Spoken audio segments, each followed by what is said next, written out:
ఒక unrest create చేయడానికి వాతావరణాన్ని బిల్డ్ చేస్తున్నారు. అది ప్రమాదం. ఇప్పుడు ఇవి కనపడవు, ఇంత పెద్ద నెట్వర్క్ ని చేసిన తర్వాత. ఒకసారి ప్రకాష్ రాజ్ ఏమన్నాడు విందామండి ఆ దిమాగి నక్సల్స్ కి సంబంధించి. Dear friends, Sathiyo, yesterday on Independence Day, we witnessed two people working. One was the Supreme Leader who finally accepted that those who show dissent, who ask tough questions to the government for accountability, or ask questions, are Dimakis. They have brain. After all these years of naming them urban Naxals, Viksit Virodhis, Kidas, cockroaches, now he has given us a title, Namakaran kiya hai, Dimagi Naxals. On the other hand, the so-called accused Dimagi Naxals or cockroaches were busy walking into village government schools and showing the plight of the toilets, of the classrooms, of places where there were no teachers, no roads, and how our children in government schools are suffering. Now, since you have seen these two Indians, it is for you to decide whom you will support. My suggestion is, Dimagi bano, bevakoof nahi, अंधभक्त नहीं, सवाल करो, गुलामी नहीं. Right. And to you, my dear. ఆయన మాట్లాడుతూ పోతుంటాడు. వీళ్ళ problem ఏంటంటే దిమాగి నక్సల్ అన్నది క్వశ్చన్ చేసే వాళ్ళని కాదు నరేంద్ర మోదీ గారు అన్నది, నక్సల్ భావజాలం కలిగిన వాళ్ళు అని. ఇప్పుడు ఈయన దిమాగి నక్సల్ అంటున్నాడు కదా, నిజంగా నేను నక్సల్ భావజాలం కలిగిన వాడే. గౌరీ లంకేష్ కి సపోర్ట్ చేసిన వాడు కదండి. గౌరీ లంకేష్ వాజ్ నక్సల్ సానుభూతి పరురాలమే. గౌరీ లంకేష్ ఏం దేశభక్తురాలు అని అంటే అర్థం ఏంటి? ఈ దేశపు రాజ్యాంగము, ఈ దేశపు ప్రజాస్వామ్యము, ఈ దేశానికి ఉన్న చరిత్ర, ఈ దేశానికి ఉన్నటువంటి సంస్కృతి సంప్రదాయాలు, ఈ దేశానికి ఉన్నటువంటి వారసత్వం గురించి గౌరవం ఉన్నవాడు దేశభక్తుడు.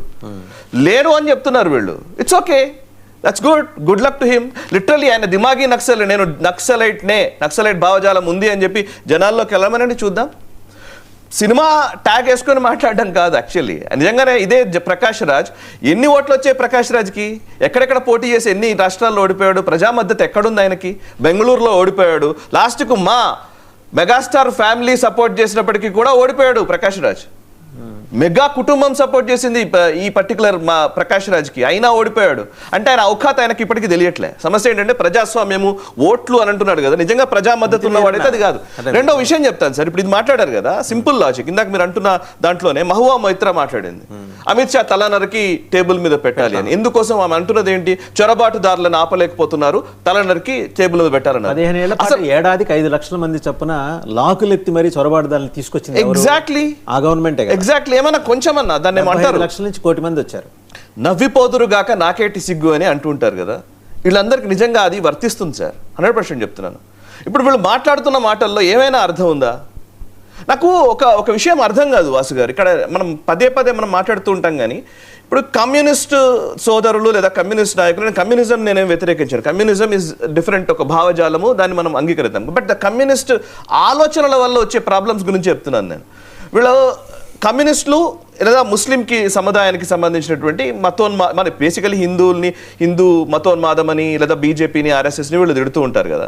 నాకు ఎప్పుడు ఆ డౌట్ అది, ఇస్లామిక్ రాజ్యాలు ఉన్నాయి కదా ఈరోజు ప్రపంచంలో, చాలా ఇస్లామిక్ రాజ్యాలు ఉన్నాయి కదా. ఇప్పుడు గల్ఫ్ దేశాలు కావచ్చు, లేకపోతే పాకిస్తాన్ లాంటి దేశం కావచ్చు, లేకపోతే బంగ్లాదేశ్ కావచ్చు, చాలా దేశాలు ఉన్నాయి కదా. ఇస్లామిక్ దేశాల్లో సౌదీ అరేబియాకి వెళ్ళి కమ్యూనిజం గురించి చెప్పండి, బహిరంగంగా ఉరిదీస్తారు. ఎందుకంటే దేవుడు లేడు అని అంటే బ్లాస్ఫమీ కిందకి వస్తుంది వాళ్ళకి.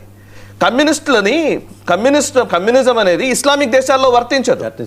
కమ్యూనిస్ట్ దేశమైన చైనాలో ఇస్లాం వర్తించదు. ఇస్లాంలోని ఖురాన్కి సంబంధించిన అన్ని ఆర్టికల్స్ చాలా వాటిని మార్చేసింది చైనా. అండ్ ఇంకోటి కొన్ని పేర్లని బ్యాన్ చేసింది, ఒక 40-50 పేర్లు ఉంటాయి ముస్లింలు పెట్టుకునే పవిత్రమైనటువంటి పేర్లని చైనా బ్యాన్ చేసింది. వీగర్ ముస్లింలను ఊచకోతలకు వస్తుంది. చైనా కమ్యూనిస్ట్ దేశమైన చైనాలో ఇస్లాం వర్తించదు, ఇస్లామిక్ దేశాల్లో కమ్యూనిజం వర్తించదు. వీళ్ళిద్దరు కలిసి భారతదేశంలో ప్రజాస్వామ్యం గురించి, రాజ్యాంగం గురించి, హిందువుల గురించి మాట్లాడతారు. అసలు ఏమన్నా ఉందా? హిపోక్రసీ కదా ఇది. నేను ఇప్పుడు ప్రశ్నించడం తప్పు కదా, ఎవడైనా ప్రశ్నించవచ్చు, ఏదైనా ప్రశ్నించవచ్చు, దాంట్లో డౌట్ ఏం లేదు.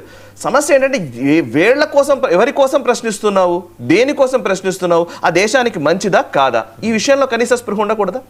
ఇప్పుడు ఇదే మహువా మొయిత్రా తల తీసి అమిత్ షా టేబుల్ మీద పెట్టాలి అని అంటున్నారు కదా. సో మరి ఇప్పటికీ మమతా బెనర్జీ కొన్ని వందల సార్లు తలదీసి టేబుల్ మీద పెట్టాలి, అంతే కదా నిజంగా మాట్లాడితే. ఎంతమంది చొరబాటుదారులు లోపలికి వచ్చారండి, అసలు మీరు అక్కడ ఉన్న వాళ్ళ స్టోరీలు వింటూ ఉంటే ఎంత బాధేస్తుంది బెంగాల్ గురించి. ఇప్పుడు అయినా అధికారి ప్రభుత్వం వచ్చిన తర్వాత మొత్తం వాస్తవాలన్నీ బయటకు వస్తున్నాయి. 1700 కిలోమీటర్ల బార్డర్లో కంచె నిర్మిస్తుంటే మరి ఆవిడ కళ్ళనే ఉన్న కాకులు ఎత్తుకుపోయినాయో తెలియదు. నిజంగా అసలు అంటే మనం ఏదైనా మాట్లాడవచ్చు, ఎట్లయినా ఉండొచ్చు, మా ఇష్టము, మేము ఇలాగే మాట్లాడతాము అనే వాళ్ళకి మనం ఏం చేయలేం.